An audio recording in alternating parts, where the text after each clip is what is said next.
शांडिल्य भाई नमस्कार। मेरी आवाज़ ठीक है?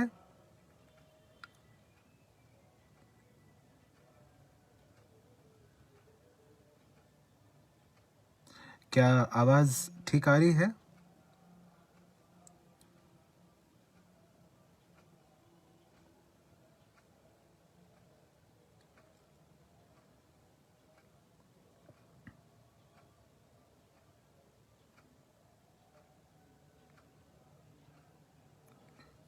अ, शांडिल्य भाई बताएंगे क्या मेरी आवाज़ आ रही है, आप तक पहुंच पा रही है? और वीडियो वगैरह ठीक है या नहीं?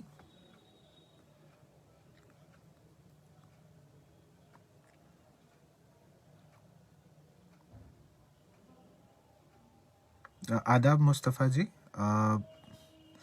क्या मेरी आवाज़ सुन पा रहे हैं? अच्छा, शुक्रिया शांडिल्य भाई। मतलब ये ऑडियो वीडियो वाला मामला ठीक है। जो बाकी लोग मुझे सुन रहे हैं उनको भी मैं कहना चाहूँगा, मैं काफ़ी ज़्यादा लाइव नहीं आता, तो थोड़ा उस वजह से थोड़ा इस माध्यम को समझने में मुझे समय लग रहा है। 2-4 मिनट के बाद मुझे जो जो बात कहनी है। नमस्ते नरेंद्र भैया। जी जी मुस्तफ़ा भाई जी। तो 2-4 मिनट में मैं अपनी बात शुरू करूँगा।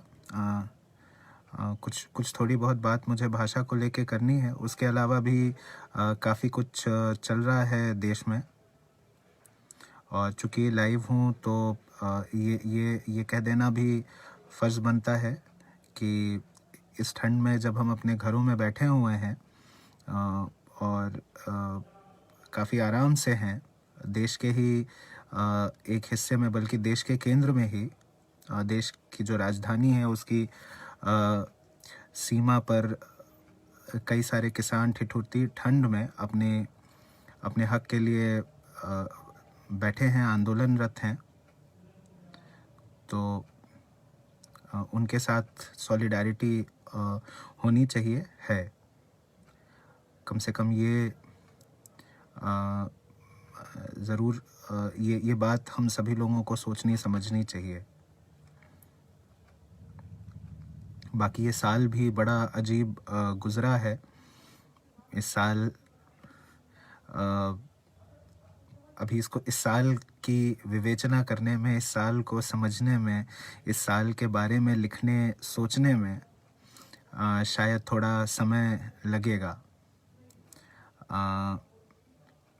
काफ़ी कुछ ऐसा घटा जो पहले जीवन में नहीं घटा था, जो पहले दुनिया ने नहीं देखा था, और एक अजीब तरह का खतरा हम लोग अपने आसपास महसूस करते रहे और कर भी रहे हैं अभी भी।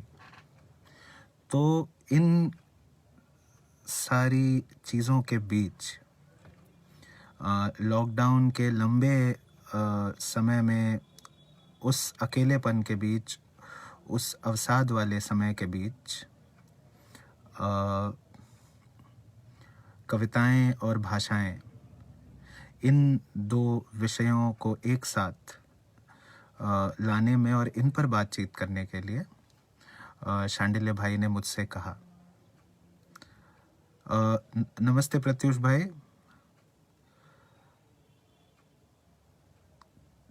तो भाषाओं और कविताओं का जो संबंध है उस पर बात करनी है। मैं थोड़ा सा विषय के बारे में बता दूं।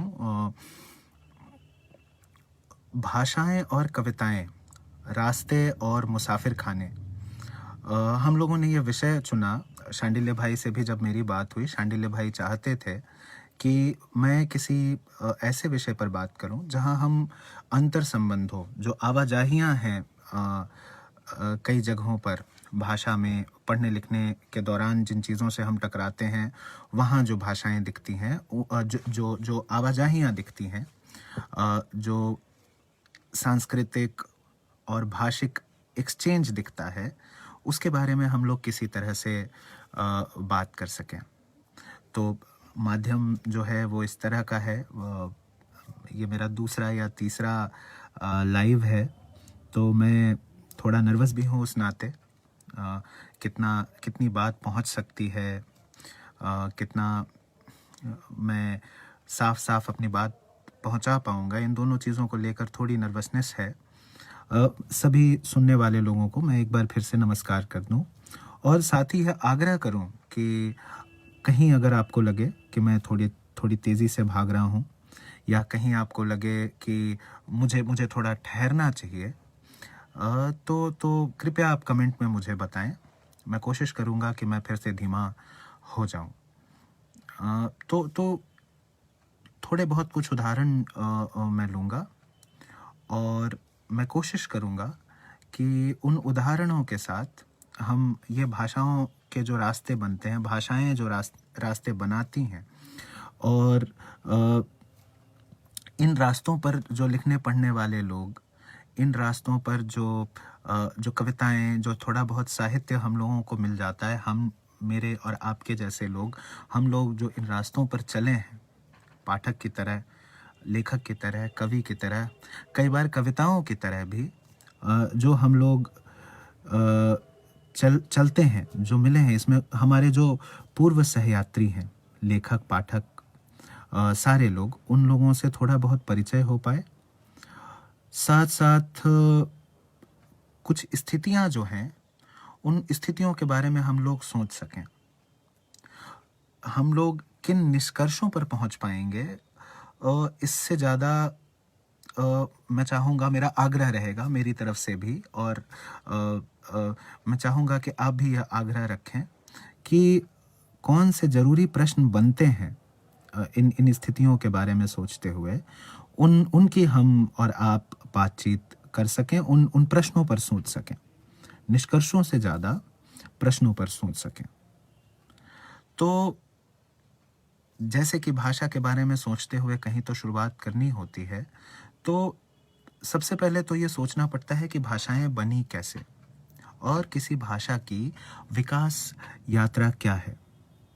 तो भाषा की विकास यात्रा वही है जो हमारी सभ्यता की विकास यात्रा है। जैसे जैसे हमारी सभ्यता का विकास हुआ, हमारे आसपास जो भाषाएं थीं, उन भाषाओं का विकास हुआ। तो यहाँ ये कह देना चाहिए कि जैसे हमारी सभ्यता का जो इतिहास है, 2020 में जब हम अपनी सभ्यता की बात कर रहे हैं, तो कम से कम पिछले 2,500-3 हज़ार सालों की बात कर रहे हैं। तो जो इसका इतिहास है, हमारी सभ्यता का जो इतिहास है, वह इतिहास हिंसा से और राजनीति से भरा हुआ है। भाषाओं का इतिहास भी हिंसा और राजनीति से भरा हुआ है। अंग्रेजी की एक उक्ति बताता हूँ। अंग्रेजी में लोग कहते हैं कि a language is a dialect with an army and a navy. एक भाषा जो होती है, वो एक बोली है जिसके साथ एक जल सेना और एक थल सेना जुड़ी हुई है। तो ये जाहिर सी बात है, ये समझने की बात है कि भाषाएं जब विकसित होने लगीं, तो अपने आसपास की भाषाओं से, बोलियों से उनकी टकराहट हुई, वे उनसे मिली जुली। इस टकराहट के चक्कर में कुछ भाषाएं खो गईं। जैसे लैटिन अमेरिकी कुछ भाषाएं नहीं हैं, उनको बोलने वाले लोग नहीं रहे, वो भाषाएं समय के साथ नष्ट हो गईं। कुछ भाषाएं ऐसी भी रहीं जो कि जिनको समझने के सूत्र, क्योंकि अंत में तो भाषा जो है वो चिन्हों का समूह है, तो कुछ भाषाएं ऐसी भी रहीं जिनको समझने के सूत्र हमारे पास अब नहीं रहे। हमारी स्मृति से वो सूत्र खत्म हो गए। हमारी स्मृति में उनको डिकोड कर पाने के जो कोड, जो सूत्र थे, जो फॉर्मूले थे, वो नष्ट हो गए। तो लेकिन ये तो हुआ कि एक भाषा किसी और भाषा से मिली। इन दो भाषाओं के मिलने से क्या स्थितियां बनी? कुछ खो गया, कुछ पाया भी गया।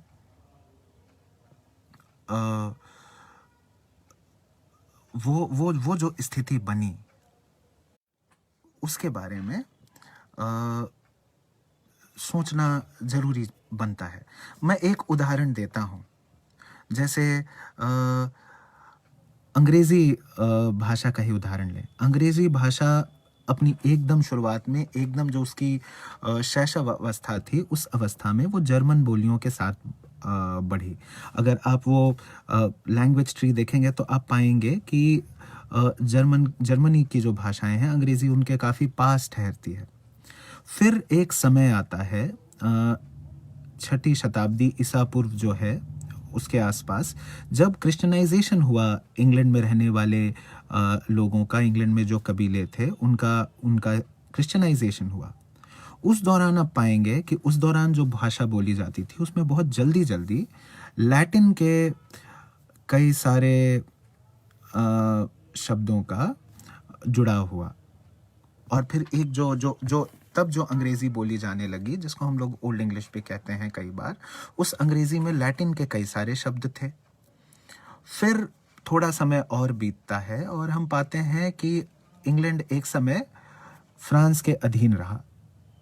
उस दौरान फ्रेंच के कई सारे शब्द वो अंग्रेज़ी में चले आए। अंग्रेज़ी ने इधर उधर से कई सारे शब्द उधार लिए और बाद में जब अंग्रेज़ों ने दुनिया पर राज करना शुरू किया तो अलग अलग जगहों से, अलग अलग संस्कृतियों से, अलग अलग महादेशों से, अलग अलग कॉलोनियों से, कबीलों से शब्द उठाए।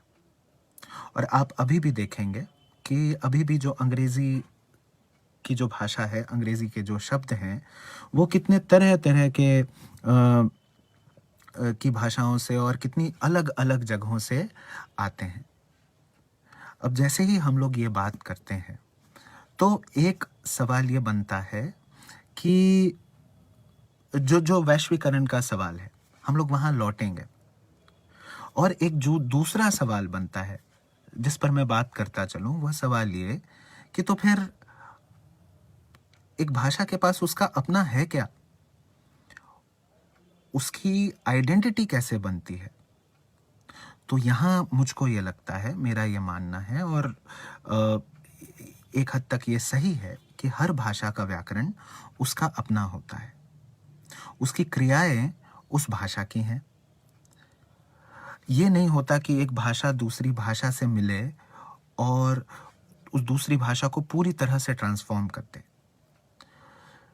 उदाहरण के तौर पर, जैसे मान लीजिए एक सिचुएशन हम लोग देखते हैं। उदाहरण के तौर पर, अगर हम लोग हिंदी बोलते हुए, जैसे जो हमारी आम बोलचाल की हिंदी है, जब हम वो हिंदी बोलते हैं तो अंग्रेज़ी के शब्दों का इस्तेमाल करते हैं। तो अंग्रेज़ी के जो शब्द हम इस्तेमाल करते हैं हिंदी बोलते हुए, उन शब्दों का बरतना हिंदी के व्याकरण के अनुसार होता है, उन शब्दों का बरतना अंग्रेज़ी के व्याकरण के अनुसार नहीं होता। इसीलिए शायद इतनी सारी भाषाएं हैं और इतनी सारी भाषाओं के होते हुए भी कोई एक विश्व भाषा, एक यूनिफॉर्म रिजिड स्ट्रक्चर उस तरह का नहीं है। हालांकि भाषा वैज्ञानिकों ने ऐसी कोशिश की थी, एक एस्पेरांतो नाम की भाषा बनाने की कोशिश, लेकिन भाषा एक जगह ठहरती नहीं है। कोई एक ऐसा कोई एक इतिहास में समय नहीं है कि वहाँ एक भाषा स्टैटिक हो गई। वो विकास प्रक्रिया जो है वो चलती रहती है। तो ये जो चिन्हों का समूह है, चिन्ह जिन्हें अंग्रेज़ी में हम लोग साइंस कहते हैं, सिंबल्स कहते हैं, उनका जो समूह, जो भाषा है, वो रोज़ बदलती रहती है। रोज़ कुछ ना कुछ विकास होता रहता है। और इसीलिए हमें कुछ संदर्भों पर चर्चा करनी पड़ेगी। और अगर हम सिर्फ यही बात सोचें, क्योंकि समय की सीमा है और बहुत कुछ देखना है, हमें कविताओं की तरफ जाना है, तो सिर्फ एक इस निष्कर्ष पर भी अगर हम बैठें कि हर भाषा का व्याकरण उसका अपना होता है, इस एक बात को भी सोचें अगर, तो हम कई निष्कर्षों तक पहुंच सकते हैं। पहला निष्कर्ष तो यह होगा, अभी तक जो मैंने बात की उसका पहला निष्कर्ष तो यह होगा कि हर हर भाषा में, चाहे वो दुनिया की कोई भी भाषा हो, उसमें एक स्थानीयता होगी। वह एक स्थान विशेष का असर वहाँ रहेगा ही रहेगा। और अ, उस स्थान पर एक खास तरीके से वह भाषा बोली जाती होगी।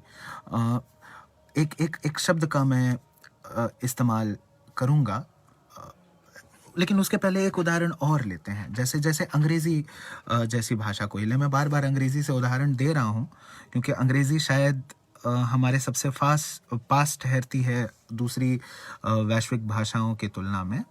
तो अंग्रेज़ी के एक समय में 4 डायलेक्ट्स थे। कम से कम इंग्लैंड में जो अंग्रेज़ी बोली जाती थी, उसके 4 डायलेक्ट्स थे।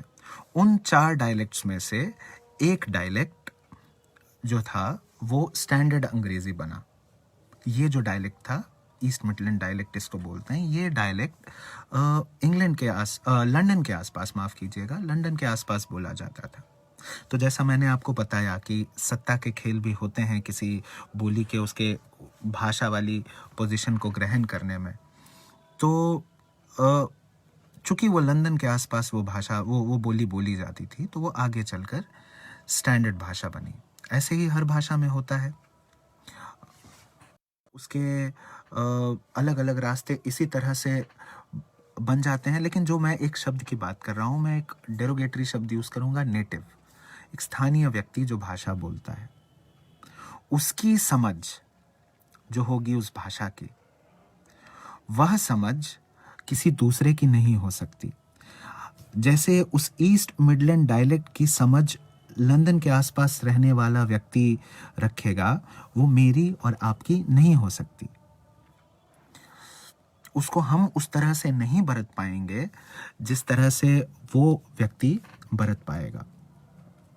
उसके प्रयोगों में जो स्थानीय शब्द आएंगे, जो आगे चलकर वैश्विक बनेंगे, उनका अर्थ जिस तरह से वो नेटिव ले पाएगा, उनके संगीत को जिस तरह से वो नेटिव समझ पाएगा, उससे जिस तरह से वो अपनी बात कह पाएगा, वे शब्द जिनसे वह नेटिव जिस तरह से दुनिया बना पाएगा, वो हम और आप नहीं कर पाएंगे। इसीलिए चूंकि इतना कुछ होगा, इसीलिए यह कह देना चाहिए कि कविता, जैसे जैसे अंग्रेजी में एक कवि हुए कोलरिज, वो कहते हैं कि सर्वोत्तम शब्दों को सर्वोत्तम तरीके से सजाना ही कविता है। तो अगर कविता सर्वोत्तम शब्दों को सर्वोत्तम तरीके से सजाना है, तो ये केवल अपनी भाषा में संभव है, ये किसी और भाषा में संभव नहीं है। जिस तरह से एक नेटिव अपनी भाषा के शब्दों को, सर्वोत्तम तरीके से उसके संगीत को समझते हुए सजा सकता है, वैसे दूसरा कोई नहीं सजा सकता। हालांकि जब मैं ये बात कहता हूँ तो कुछ प्रश्न इसके साथ उठते हैं। वो प्रश्न है कि भाषा क्या है, उस भाषा की निर्मिति कैसे हुई है, और इसके बारे में भी हमको सोचना पड़ेगा। इतना एब्स्ट्रैक्ट में हम कई सारी चीज़ें कहकर नहीं जा सकते। लेकिन शायद अभी के लिए इस निष्कर्ष को आगे लेकर चलता हूँ कि कविता सिर्फ अपनी भाषा में संभव है, और कहीं नहीं, और किसी और भाषा में नहीं। और कवि जो होता है, अब फिर मैं आजकल एक अंग्रेजी कवि को पढ़ रहा हूँ, उसका एक उदाहरण उधार लेता हूँ। वो एक बात कहता है। वो कहता है, कवि वो व्यक्ति होता है जो अपनी भाषा से बेइंतहा प्यार करता है। जितना प्यार एक कवि अपनी भाषा से करता है, उतना कोई दूसरा नहीं करता। इसीलिए कई बार क्या होता है कि कवि जो कई बार एक से अधिक भाषाएं भी जानता है, उसके बाद भी जब वो अपनी शैली विकसित करता है, तो उस शैली पर किसी दूसरी भाषा का प्रभाव नहीं दिखता। कई बार जैसे 2 उदाहरण लेते हैं हिंदी से। बच्चन अंग्रेजी पढ़ते पढ़ाते रहे। उस ज़माना में उन्होंने अपने समकालीन पर काम किया, और उनकी आप जब कविताएं देखें तो शायद आपको अंग्रेजी का प्रभाव उस तरह से नहीं दिखाई देगा। वैसे ही अज्ञेय का उदाहरण लेते हैं। अज्ञेय भी संभवतः कई सालों तक विदेशों में भी अंग्रेजी पढ़ाते रहे, लेकिन उनकी कविताएं देखिए, उनका लिखा देखिए, कम से कम शैली के स्तर पर वो खुद को इन प्रभावों से मुक्त रखते हैं। जैसे ही मैं अब ये बात कहूँ, वैसे ही फिर मुझे यह भी कहना पड़ेगा, तो फिर क्या शैली सिर्फ चिन्हों से बनी है? ये जो भाषा के जो शब्द हैं, ये जो सिंबल सिस्टम है, क्या किसी कवि की शैली सिर्फ इन्हीं से बनी है? तो एक इसका एस्पेक्ट, एक इसका एंगल ये भी है कि जो स्थानीयता जिसकी हम बात करते रहे हैं, कवि जो दृश्य बनाएगा, जिस स्थान के दृश्य बनाएगा, वहाँ का इतिहास और भूगोल भी उस कविता में आएगा। वहाँ का जो सांस्कृतिक सिस्टम है, वो भी जो है वो प्ले में आएगा। उसकी भी वो ऐसे नहीं तो वैसे कवि पर प्रभाव डालेगी। मैं फिर दो उदाहरण देता हूँ। एक उदाहरण मैं फिर देता हूँ इलियट का। इलियट ने एक महान कविता लिखी, कई महान कविताएं लिखी। उसमें जो शायद जिसको 20वीं शताब्दी की प्रतिनिधि कविता माना जा सकता है, कम से कम 20वीं शताब्दी के जो पहले 50 साल हैं, उन 50 सालों की जो प्रतिनिधि कविता मानी जा सकती है, द वेस्टलैंड। उस कविता में इलियट ने महान यात्राएं की हैं। इलियट न जाने कहाँ कहाँ चले गए हैं, पूर्वी यूरोप में घूमे हैं, और पूरे यूरोप, एक तरह से पूरी मानव जाति का सार वो उस कविता में लेके आते हैं। वो पूरी कविता जैसे मानिए आप कि मानव सभ्यता की त्रासदी का आख्यान है। फिर भी अगर मुझको इस पूरी कविता में कहीं से करुणा के बिंब चुनने हो, अगर मुझको कहना हो कि करुणा सबसे ज़्यादा कहाँ दिखाई देती है, तो मैं एक दृश्य चुनूंगा। हालांकि इसके पहले हम लोग ये मानकर चल लें कि कविता के लिए जो सबसे ज़रूरी चीज़ है वो करुणा है। बिना करुणा के कविता संभव नहीं है। तो हर महान कवि, अपने समय का हर महान कवि, प्रतिनिधि कवि, अपने समय में आसपास के जनजीवन में जो व्याप्त करुणा है, उसका सबसे सटीक चित्रण करता है। तो मेरी जो रीडिंग है वेस्टलैंड की, उसमें जब मैं करुणा खोजता हूँ, तो मैं सोचता हूँ कि करुणा कहाँ मिलेगी। तो जो सबसे सही जगह जहाँ करुणा मुझे दिखाई देती है, जो मुझको लगता है कि सबसे सटीक है, करुणा के सबसे सटीक बिंब जहाँ खोजे जा सकते हैं, वो है कि युद्ध में एक सैनिक गया हुआ है और उसकी पत्नी, उस सैनिक की पत्नी उस सैनिक के एक मित्र से एक पब में मिलती है और वे बात कर रहे हैं, और उन दोनों के बीच जो बातचीत हो रही है, उस कविता में इलियट 4 या 5 भाषाओं का इस्तेमाल करते हैं, लेकिन उस प्रसंग में, उस भाग में, उन दोनों पात्रों के बीच जो बातचीत हो रही है, वो जो उस समय वहाँ जो भाषा वहाँ के सर्वहारा वर्ग के लोग बोला करते थे, उस भाषा में वो बातचीत हो रही है। ये कविता की क्रेडिबिलिटी को तो बढ़ाता ही है। एक तो ये बात है। दूसरी बात ये भी है कि करुणा का सबसे सटीक चित्रण भी उसी भाषा में हो सकता है जो आम जन की भाषा है, जिस भाषा में एक समाज का जो सबसे बड़ा वर्ग है वो बात करता है। लेकिन ये पूरा प्रसंग जो हमारी बातचीत में जिस चीज़ का जिक्र आना चाहिए, ये पूरा प्रसंग एक पब में घट रहा है। मैं भूगोल और इतिहास की बात कर रहा था। चलिए अब ये पूरी सिचुएशन हम उठा के भारत ले आते हैं। क्या एक सैनिक की पत्नी उस सैनिक के मित्र से एक शराब खाने में मिल सकती है? क्या हिंदी में ये प्रसंग हूबहू घट सकता है? वैसे ही एक और उदाहरण देता हूँ। एक और कविता में इलियट को अचंभा होता है, एक स्त्री बोलती है और इलियट को अचंभा होता है कि इस स्त्री की आवाज़ कितनी मीठी है। तो अब आप देखिए कि यूरोप में स्त्रियों की आवाज़ जो है वो हस्की होती है, वो थोड़ी भारी होती है। तो इलियट को ये अचंभा हो सकता है कि अरे, इस महिला की आवाज़ जो है वो हस्की है, वो मीठी है, माफ़ कीजिएगा। क्या कालिदास को ये अचंभा हो सकता है? क्या मुझे और आपको भारत में रहते हुए ये अचंभा हो सकता है? तो यहाँ आते आते कई सारे प्रश्न आ जाते हैं दिमाग में। जैसे आप सोचने लगेंगे कि वैश्वीकरण का क्या? फिर आप सोचते हैं कि कई कवियों ने अपनी एक्वायर्ड भाषा में लिखा, मतलब जो भाषा उन्होंने स्कूल में सीखी या अपने आसपास के वातावरण में सीखी, जो भाषा उन्होंने एक्वायर की उसमें लिखा। ये एक्वायर्ड और मदर टंग की एक बहस अलग है। भारत में ही आप देखिए कि मलयाली, हिंदी, मराठी, तमिल, तेलुगु आदि भाषाओं के लोग अंग्रेजी में भी लिखते रहे, बांग्ला अंग्रेजी में भी लिखते रहे और अपनी भाषा में भी लिखते रहे। तो क्या जो एक्वायर्ड भाषा में लिख रहे थे वो बुरा लिख रहे थे?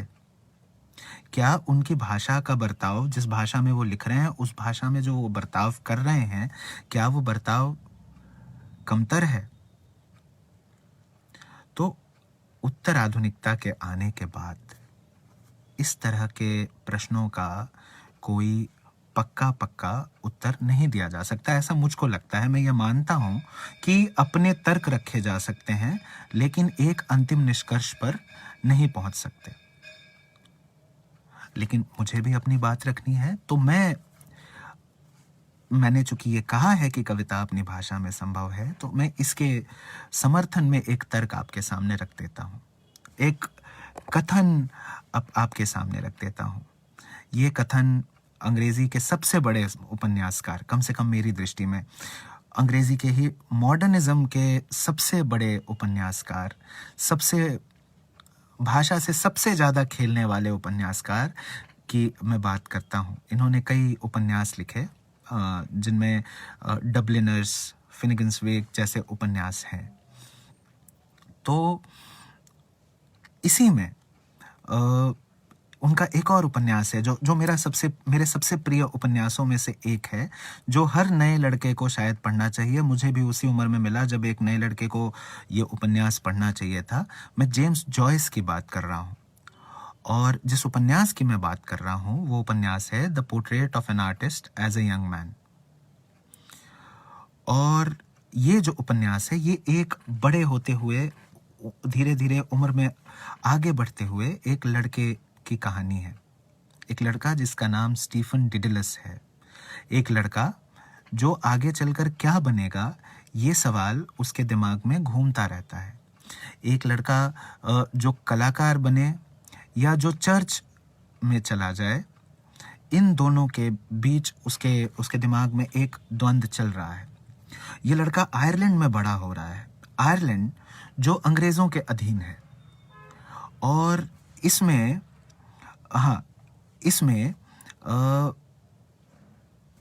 ये जो यंग मैन है, ये अपने समय से, अपने समाज से, अपने धर्म से और अपनी राजनीति से भी जूझ रहा है। ये पूरी कहानी यही है कि कैसे एक लड़का एक कलाकार बनता है, कैसे वो एक समंदर के किनारे एक दिन घुटनों तक पानी में खड़ी एक लड़की को देखता है, और उस दिन वो सोचता है कि उसको सुंदरता के लिए जीना है और सुंदरता के लिए ही मर जाना है। लेकिन भाषा के स्तर पे बात करें तो वो एक ऐसी भाषा में लिख रहा है जो भाषा उसे किसी और से मिली है, जो भाषा उसे अंग्रेज़ों ने दी है, वो उस भाषा में लिख रहा है। और ये जो दूसरे की भाषा है, ये उसके मालिक की भाषा है, जो स्टीफन अच्छे से जानता है। सबसे महान उपन्यासकार की, हम लोग अंग्रेजी के सबसे महान उपन्यासकारों में से एक की बात कर रहे हैं, ये आप ध्यान रखिएगा। और अंग्रेजी उसकी अपनी भाषा नहीं है, और वो ये कह रहा है कि वो दूसरे की भाषा है, उसके मालिक की भाषा है, जिसमें वो लिख रच रहा है। और मैं उपन्यास में से एक टुकड़ा उठाता हूँ। एक जगह वो कहता है, मैं उसका हिंदी तर्जुमा कर देता हूँ। एक जगह वो कहता है कि जिस भाषा में वह बोल रहा है वो मुझसे पहले उसकी भाषा है। वो एक अंग्रेज़ की बात करते हुए कहता है कि वो अंग्रेज़ जिस भाषा में बोल रहा है वो मेरी भाषा नहीं है, वह उसकी भाषा है। फिर स्टीफन को लगता है कि उसकी भाषा एक ही साथ, ये हम लोगों के परिप्रेक्ष्य में भी ये सच बैठता है, ये देखा जा सकता है, इसीलिए मैं ये उदाहरण लेकर आया। वो कहता है कि उसकी भाषा कितनी जानी पहचानी है और फिर भी कितनी विदेशी है। कुछ भी हो, वह भाषा हमेशा ग्रहण की हुई भाषा है। मैंने उसके शब्द गढ़े नहीं, उनको बनाया नहीं। और फिर वो कहता है, जो शायद इस उपन्यास का भाषा के संदर्भ में सबसे प्रसिद्ध भाषा की सबसे प्रसिद्ध, इस उपन्यास की सबसे प्रसिद्ध पंक्ति है। वो कहता है कि it were always as if I held the language at bay. मुझको हमेशा ऐसा लगता रहा कि मेरी आवाज़ ने उस भाषा को हमेशा एक दूरी पर रखा है। और फिर वो कहता है कि मेरी आत्मा उस भाषा की परछाई से घबराती है। ये आपसे अंग्रेजी का सबसे महान उपन्यासकार कह रहा है, कम से कम सबसे महान उपन्यासकारों में से एक कह रहा है। लेकिन ये सारी रास्ते की कठिनाइयां हैं। कोई भाषा तज्ञ नहीं और कोई भाषा किसी भी भाषा से किसी तरह का दुर्भाव नहीं। ये रास्ते की कठिनाइयां हैं। मैं सिर्फ और सिर्फ कठिनाइयों की तरफ आपका ध्यान इंगित करने की कोशिश कर रहा हूं। तो कवियों के सामने ये प्रश्न रहे हैं और कवियों ने अपनी अपनी तरह से इन प्रश्नों से जूझने की कोशिश की है, इनसे अपना तारतम्य बैठाने की कोशिश की है। और इसीलिए इन रास्तों पर चलते हुए हम और आप ऐसे कई मुसाफिर खानों से दो चार होते हैं जहां ठहरा जा सकता है। मुसाफिर खाने घर नहीं होते, ये बात हमें ध्यान रखनी होगी, लेकिन इससे उनकी ज़रूरत भी कम नहीं हो जाती। और कवि जो है वो तो दरवेश है, उसको घर कितने समय के लिए मिलता है, उसको भटकता रहना है। और कवि जो होता है वो हमेशा सर्वोत्तम का तलबगार होता है, ये मैं आपको पहले कह चुका हूं। तो कवि की जो चाहें हैं कई बार भाषा से ऊपर उठ जाती है। और कम से कम दो समाधानों की मैं बात करूंगा, उस ओर थोड़ा इशारा करने की कोशिश करूंगा। मैं ऑडेन की बात कर रहा था। कवि कैसे जूझें भाषा की इन दिक्कतों से, और क्या कवि को किस भाषा में लिखना है, कवि के लिए कितनी भाषाओं को जानना ज़रूरी है, इस पे पहले भी लोग बात करते रहे हैं। और ये जो मुसाफिर खाने हैं जहाँ दो भाषाएं टकराएंगी, जहाँ दो भाषाएं एक साथ बैठ के एक दूसरे से बातचीत करेंगी, ये मुसाफिर खाने कैसे होंगे। ऑडेन की एक किताब है द डायर्स हैंड, निबंधों का एक संग्रह है। उसमें एक निबंध है the poet and the city. इस निबंध में ऑडेन एक शहर बनाते हैं। वो कवियों की बात करते हैं कि कैसे कवियों को रहना चाहिए, उनको जीना चाहिए, उनको तनख्वाह कैसी पानी चाहिए, उनको नौकरी कैसी करनी चाहिए, ये सारी बातें कर रहे हैं। और वो मानते हैं कि हम लोग जो सारे लोग हम लोग हैं जो लिखने पढ़ने का काम करते हैं, हम लोग एक्सीडेंटल लोग हैं। हमने कवि बनने की पढ़ाई नहीं की। जैसे कोई डॉक्टर या इंजीनियर बनने की पढ़ाई करता है, वैसे हमने कवि या उपन्यासकार बनने की पढ़ाई नहीं की। वो तो हम कुछ कुछ पढ़ रहे थे और गलती से हम, या एक्सीडेंट से, बाय एक्सीडेंट हम लोग कवि या लेखक बन गए। तो ऑडेन एक शहर बना रहे हैं जहां वो एक कॉलेज खोलना चाहते हैं, और उस कॉलेज में वो चाहते हैं कि कवि बनने की पढ़ाई हो, एक ऐसा कोर्स हो जिसमें शायद आप बैचलर ऑफ पोइट्री या बैचलर ऑफ पोएट या पता नहीं, वो डिग्री तय नहीं करते, लेकिन ऐसा कुछ आप वहां से बनकर निकलें। तो वो तय करते हैं कि इस कॉलेज का पाठ्यक्रम क्या होगा। इस पाठ्यक्रम को निर्धारित करते हुए जो पहला बिंदु वो देते हैं, वो पहला बिंदु जो है वो भाषा के प्रश्नों से जूझता है। वो कहते हैं कि एक कवि के पाठ्यक्रम में, कवि बनने के लिए जो पाठ्यक्रम चाहिए, उस पाठ्यक्रम में कवि को कम से कम अंग्रेजी के अलावा एक प्राचीन भाषा आनी चाहिए। ग्रीक और हिब्रू का एग्जाम्पल देते हैं वो कहते हैं कि ग्रीक या हिब्रू दोनों में से एक भाषा अंग्रेजी के अलावा कवि को आनी चाहिए। हम अपने संदर्भों में बात करें तो हमें संस्कृत आनी चाहिए, हम ऐसा कह सकते हैं। मैं आगे हिंदी के उदाहरणों की तरफ भी बढ़ूंगा। और 2 आधुनिक भाषाएं तो जरूर आनी चाहिए, वो ये भी कहते हैं। तो पहला मुसाफिर खाना तो यही है, आप अपनी भाषा में रचेंगे जरूर, लेकिन आप दूसरी भाषाओं की तरफ भी जाएंगे। एक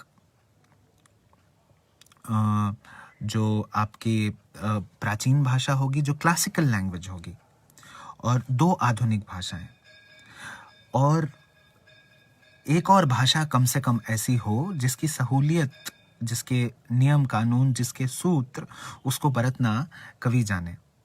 वो कम से कम एक दूसरी भाषा में और यात्रा करे, और तब वो इन मुसाफिर खानों तक पहुंच पाएगा। वो उस भाषा में रचे चाहे नहीं, वो रचना अपनी भाषा में ही करे, लेकिन उस दूसरी भाषा का संस्कार, उसके एस्थेटिक्स, उसमें रचा साहित्य, वो सब कुछ कवि के लिए एक अलग दुनिया बनाएगा। और उससे भी ज़्यादा ज़रूरी बात कि उस कवि को अपनी भाषा को समझने के लिए एक आउटसाइडर्स पर्सपेक्टिव, एक बाहरी परिप्रेक्ष्य भी देगा। तो कभी कभी आप जहाँ रच रहे हैं, आप जिस ढांचे में हैं, उससे बाहर निकल के एक बर्ड्स आई व्यू लेना भी जरूरी होता है। एक और भाषा आपको यह सूत्र देगी, एक ये तुलना के लिए आपको एक और स्केल मिलेगा। ये बिल्कुल वैसा ही है कि जैसे आप घर में तो रहते हैं, और पिछले 1 साल में हम सारे लोग समझ गए हैं कि घर में रहते हुए भी, तमाम सुख सुविधाओं के होते हुए भी, यात्राओं की कितनी ज़रूरत है, उनको अनदेखा नहीं किया जा सकता। और इसीलिए ऑडेन क्लासिकल भाषाओं की भी बात करते हैं। हर सभ्यता के जो सबसे महानतम सत्य हैं, वो उस सभ्यता की क्लासिकल भाषाओं में लिखे जा चुके होते हैं। उसके बाद ही जो है वो दूसरी भाषाओं की तरफ बढ़ते हैं। तो अंग्रेजी में जैसे एक उदाहरण लें, फिर एक उदाहरण मैं हिंदी से लेता हूं। अंग्रेजी में एक कवि हुए 18वीं शताब्दी में, अलेक्जेंडर पोप। वो काफ़ी पतले दुबले, हमेशा बीमार रहने वाले कवि थे, और उन्होंने शानदार रचा जो कुछ भी उन्होंने रचा, और उनको ग्रीक और लैटिन दोनों आती थी। उन्होंने जो होमर के अनुवाद किए वो बहुत चर्चित हुए। अगर हिंदी से एक उदाहरण चुनना हो, मैं हिंदी से एक उदाहरण चुनता हूँ, तो मैं हजारी प्रसाद द्विवेदी का नाम ले लेता हूँ। कालिदास और संस्कृत से चलते हुए हजारी प्रसाद द्विवेदी, और साथ में निराला की भी हम बात कर लें, तो ये जो रिश्ता इनका बनता है भाषा से, निराला तो एक अद्भुत व्यक्ति बन जाते हैं, एक अद्भुत कवि बन जाते हैं, इस श्रेणी पर उन पर काफ़ी बात होती रहती है। तो अगर इनका उदाहरण लूँ, तो इनका आप संस्कृत से रिश्ता देखें, और देखें कि कैसे संस्कृत ने इनकी अपनी लेखनी को वो ज़रूरी परिप्रेक्ष्य दिए जिससे इन्होंने हिंदी में और बेहतर रचा। वैसे ही अगर तुर्गनेव, रूसी लेखक तुर्गनेव या तोल्स्टॉय की बात करें, तो उनको भी फ्रेंच और जर्मन आती थी। कई अंग्रेजी कवि, मैंने इलियट की बात की, अगर इलियट को समग्र रूप से, समुच्चय रूप से समझना है, तो ऐसा माना जाता है कि उनको सिर्फ अंग्रेजी, उनके अंग्रेजी में लिखे से नहीं, उनके फ्रेंच में लिखे से भी समझा जा सकता है, उसके बिना नहीं समझा जा सकता। तो कई कवि ऐसे हुए जिन्होंने एक से ज़्यादा भाषाओं में लिखा। अलग अलग भाषाओं में उनका मूल्यांकन कैसे हुआ, उनका आखिर क्या बना? क्या वे एक भाषा में एक दूसरी भाषा से बेहतर साबित हुए? ये प्रश्न जो हैं, ये हमारे सामने रहेंगे। एक और लेखक की बात करता हूँ, हिंदी से याद आ गया। 38 साल की उम्र में इस लेखक का निधन हो गया, और तब तक ये 8 खंडों में प्रकाशित होने भर साहित्य रच चुका था। इन्होंने 3 भाषाओं में लिखा। इन्होंने हिंदी में भी लिखा, अंग्रेजी में भी लिखा और मैथिली में भी लिखा। इन्होंने लगभग सभी विधाओं में भी लिखा, राजकमल चौधरी। अब ये सोचना भी बड़ा रोचक है कि उन्होंने कैसे तय किया कि कौन सी बात किस भाषा में लिखनी है। जैसा मैंने कहा था, मैं कुछ प्रश्न आपके सामने रखूंगा जिसके बारे में हमें एक साथ बैठ के सोचना पड़ेगा। तो ये कैसे तय होगा, एक कवि जो एक से ज़्यादा भाषाओं में रच रहा है वो कैसे तय करेगा कि उसको किस भाषा में लिखना है। और इसकी समझ शायद एक आम समझ तो कभी नहीं बनेगी, और इसकी समझ जो बनेगी, एक कवि को पढ़कर जो समझ बनेगी, वो कवि की निर्मिति को समझने में भी बहुत सहायक सिद्ध होगी, ऐसा मुझको लगता है। तो ये भी मानना होगा कि हर भाषा का रास्ता एक दूसरी भाषा से होकर जाता है। अब दूसरे समाधान की तरफ मैं इंगित करता हूं, अनुवादों का रास्ता। कवियों के लिए कई सारे काम तय किए गए हैं और पुराने समय से लोग तय करते रहे हैं कि कवियों को क्या क्या काम करना चाहिए। उनमें से जो एक काम तय किया गया है, ऑडेन उसी लेख में ये भी बात करते हैं कि कवियों के जो कई सारे काम हैं, उनमें जो पहला काम है वो अनुवाद का काम है, और शायद इकलौता काम है जो कवि को खराब नहीं करता। बाकी जितने तरह के काम हैं, जितने तरह के रोजगार हैं, वो सारे के सारे, मुझको फैज़ का एक शेर याद आ गया, वो सारे के सारे काम कवि को खराब करते हैं।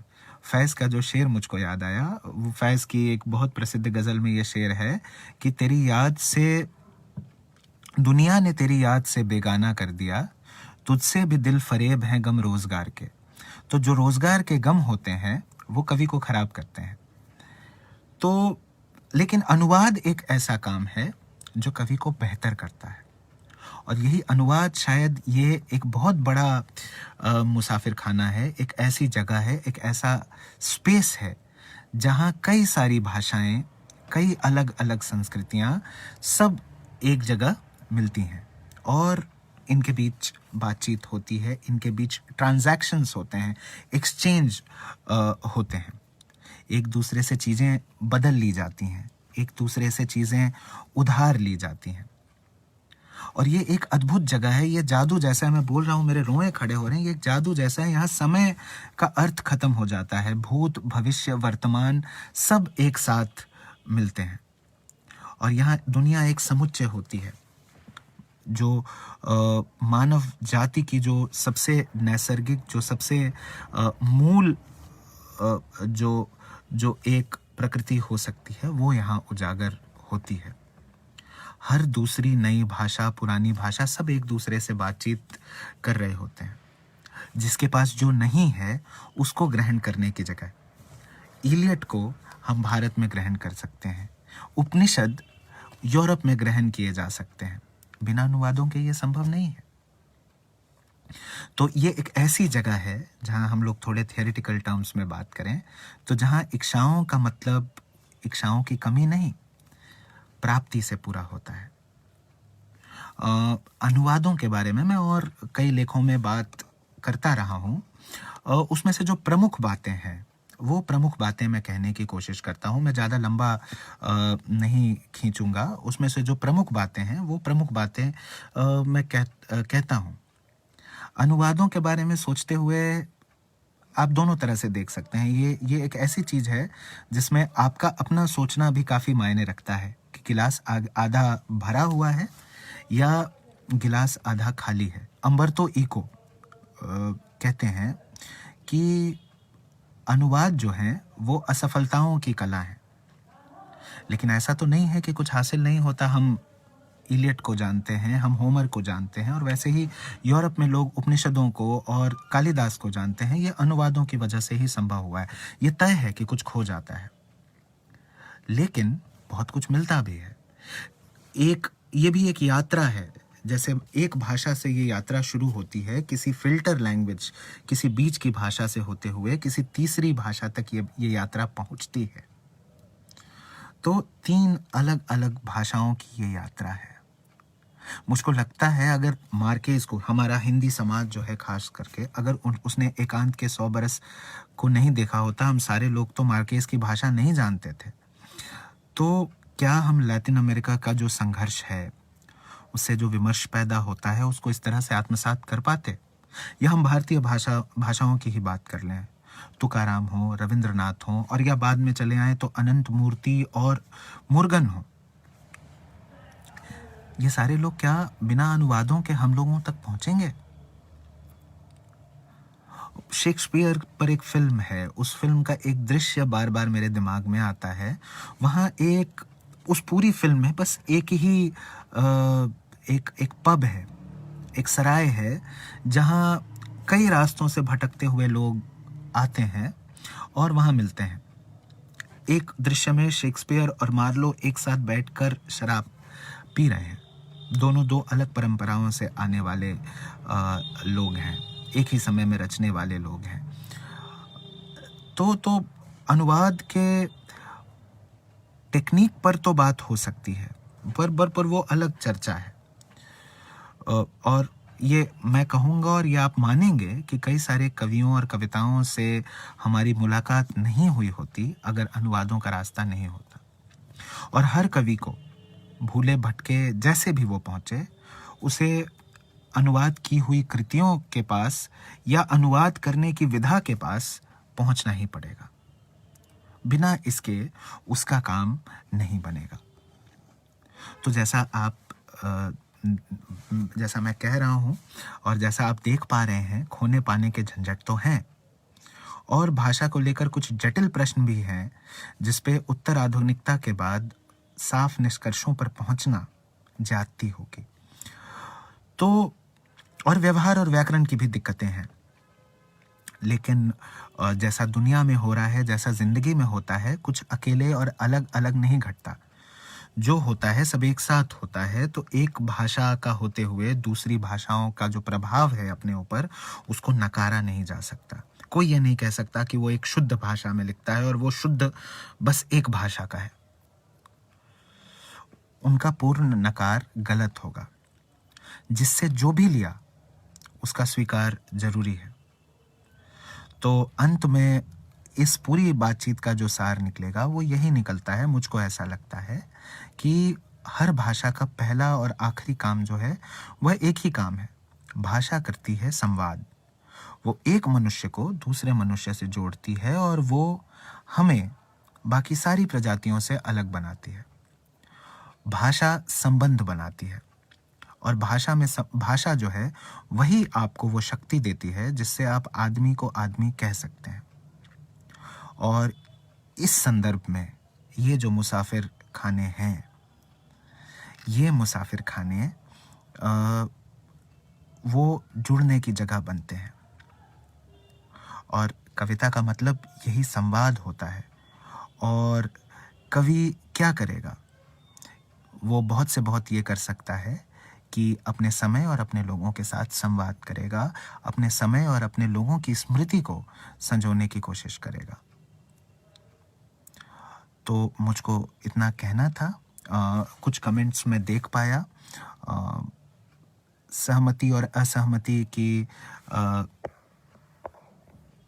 जगह तो रहेगी। जैसा मैंने कहा, उत्तराधुनिकता के बाद आप सिर्फ अपने ओपिनियन के पक्ष में तर्क रख सकते हैं। तो मुझको यही कहना था। शांडिल्य भाई ने मुझे ये मौका दिया, उसके लिए मैं उनका शुक्रिया कहना चाहता हूँ। और मैं आप सभी लोगों का शुक्रिया कहना चाहता हूँ कि आपने एक नए लड़के को इतनी देर तक सुना। कुछ अर्थ बना होगा, कुछ ऐसी बात मैं कह पाया जिससे आगे आगे कुछ बात बढ़े। इस उम्मीद के साथ मैं अपनी बात खत्म करता हूँ। शांडिल्य भाई कह रहे हैं कुछ प्रश्न आए हैं, मैं एक बार देखने की कोशिश करता हूँ।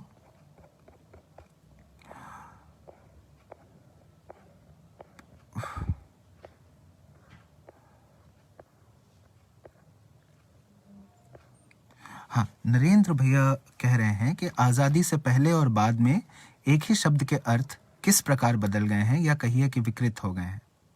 इसके कई कई उदाहरण हैं नरेंद्र भैया, और मुझको लगता है कि अर्थ जो हैं वो अपने समय के हिसाब से तो बदलते रहते ही हैं। संस्कृति भी अपने हिसाब से बदलती रहती है। जैसे अनुवाद भी जो है, मैंने अनुवादों की बात की तो उसी परिप्रेक्ष्य में इस प्रश्न को ले लेता हूँ कि अनुवाद भी जो हैं वो पीढ़ी दर पीढ़ी बदल जाते हैं। हर पीढ़ी को अपना अनुवाद करना पड़ता है। एक उदाहरण मैं दे दूं, हालांकि ये थोड़ी नेम कॉलिंग होगी, लेकिन मैंने पाब्लो नेरुदा संचयन खरीदा पिछले पुस्तक मेले में, और जब मैंने उनको पढ़ना शुरू किया, उन अनुवाद की हुई कविताओं को पढ़ना शुरू किया, तो वो सारे अनुवाद मुझे खुद से काफ़ी दूर लगे। वो चंद्रबली सिंह का किया हुआ अनुवाद, उन्होंने क्रांतिकारी काम किया इस क्षेत्र में, लेकिन मेरी उम्र तक आते आते 2020 में अगर मैं उन अनुवादों को देखता हूँ तो उनकी भाषा, जो शब्द वो इस्तेमाल करते हैं, उनके अर्थ, उनकी प्रासंगिकता, उनके संदर्भ, वो सब बदल जाते हैं। ये तो होता है।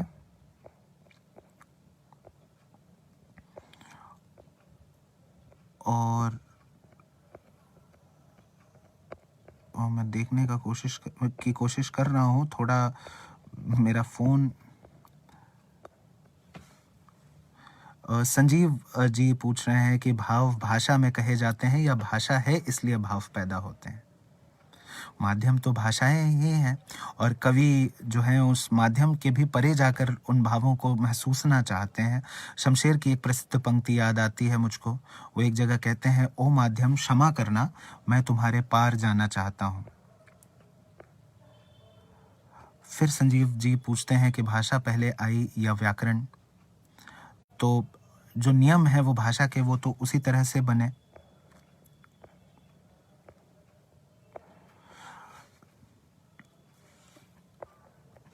अभिषेक, मैंने प्रोज राइटर्स की ही बात की। मुझको लगता है कि तुम्हारा जो प्रश्न है वो आगे थोड़ा क्लियर हो गया होगा, क्योंकि हम लोग जॉयस की ही बात कर रहे थे। हालांकि जॉयस के लिखे को हम लोग उपन्यास कहते हैं, लेकिन इतना महीन फ़र्क है उनके, वो उन्होंने जो भी लिखा है उसमें उसके प्रोज और पोइट्री कहने में इतना महीन फ़र्क है कि जिस पर अलग से बात की जा सकती है। तो ये थोड़े बहुत प्रश्न मुझे दिखाई दिए, फिर भी आप लोगों ने लगभग 1 घंटे मुझे सुना, और इसके लिए मैं आपका शुक्रिया कहता हूँ। और शांडिल्य भाई का एक बार फिर से शुक्रिया कि उन्होंने मुझे ये मौका दिया। आप सभी को बहुत बहुत धन्यवाद और नए साल की शुभकामनाएं।